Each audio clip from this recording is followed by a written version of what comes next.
In a YouTube video posted in February 2016, Andrew Keen says the internet is based on a, quote, fundamental lie. Rather than connecting us into one big community, the internet is piecing us down to the size of individual atoms. Social networks are not social, he says. They are, quote, platforms for the self. This is clearly seen in our obsession with the selfie, says Keen, whose book, The Internet is Not the Answer, was published in early 2016. Says Keen, quote, wherever we go, we picture ourselves in front of mausoleums, in front of people committing suicide at Auschwitz.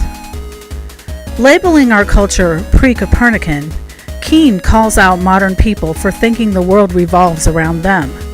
This, says Keen, leads to the alienation, isolation, and fragmentation of the individual.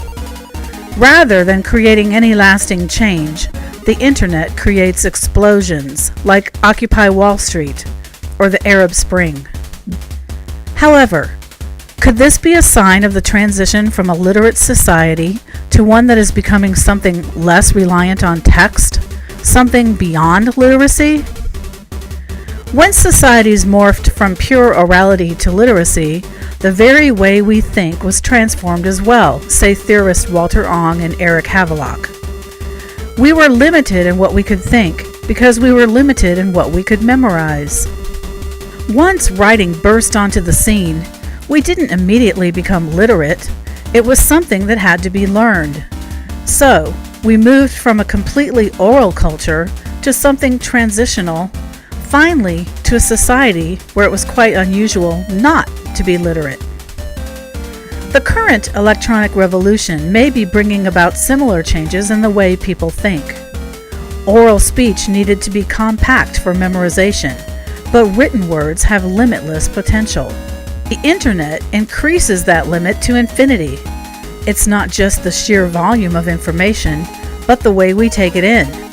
Rather than reading in a linear fashion, turning the pages in order, we open a web page and click on a topic. From there, we move to another topic, on and on.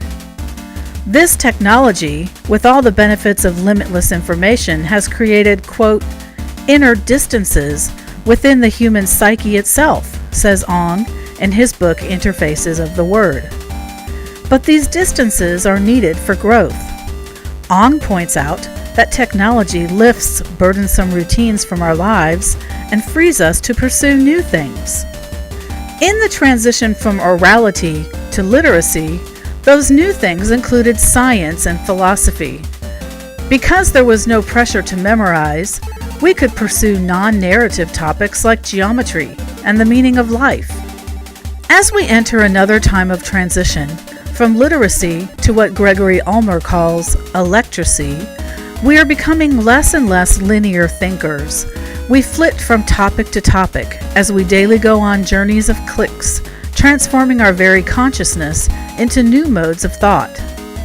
For now, during the time of transition, we have become introspective belly-button gazers, posting our most mundane thoughts to be seen by friends we have never even met.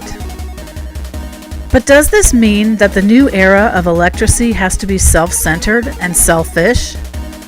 While there may not have been lasting political change from Occupy Wall Street, might it not be because we are too close to see it? A couple of years ago, the Ice Bucket Challenge made the rounds on social media, procuring millions of dollars for research about a disease most people had never even heard of. The money raised allowed the ALS Foundation to triple its amount of research, not just for a year or two, but permanently. No one knows where this new medium will take us.